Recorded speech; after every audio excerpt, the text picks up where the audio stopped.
Assalamu alaikum wa rahmatullahi ta'ala wa barakatuhu. Barkanmu da sake saduwa da ku a cikin wannan sabon shiri. Yau za mu yi bayani ne akan wani application mai suna X-File Explorer. Shi wannan application ɗin zai taimaka ma wajen kaman ka sauke application a playstore, to kana so ka maida shi kan wayanka saboda ko wataran ko ka turo ko kuma ka ajiye saboda tsaro. Amma sai ga wani sai ya karɓi wayan wani ya tura sai ya daɗa turawa. To insha Allah yau za mu yi bayani akan yadda mutum zai yi backup ɗin application ɗin ya koma kan wayansa ko ya ajiye a kan memory. Abu na farko za ka shiga cikin playstore sai ka rubuta sunan application ɗin, sai ka danna wajen rubutu sai ka rubuta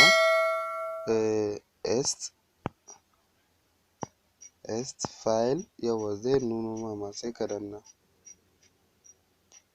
Yawa to ga zaɓi abinda za ka zo nan, ba na ɗaya ba na biyu, na huɗu za ka shiga nan.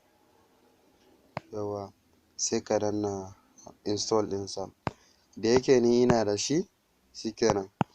Idan ka yi installing ɗinsa sai ka fito duka haka, sai ka shiga cikin application ɗin, sai ka taɓa shi, sai ka ɗan jira ya kawo fuska. Yawa idan ya kama fuska sai ka taɓo inda aka rubuta apps a nan.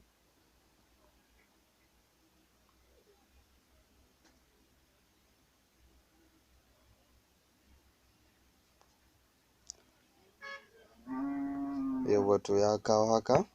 To a nan ni application ɗin da na san na installing ɗinsa a playstore ga wannan watermark, sai wanne, bari dai mu bar shi a shi kaɗai. To abinda za ka yi sai ka zo ƙasa nan, za ga inda aka rubuta backup sai ka taɓa shi.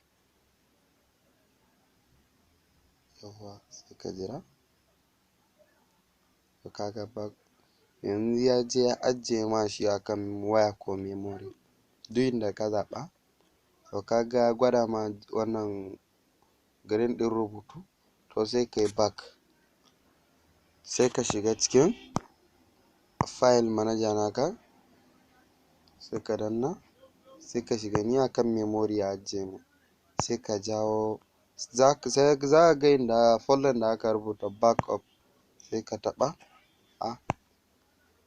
Bari mu je kan memory, kan waya, za ga inda aka rubuta backups apps sai ka taɓa. To kaga gashi nan ya sauke ma.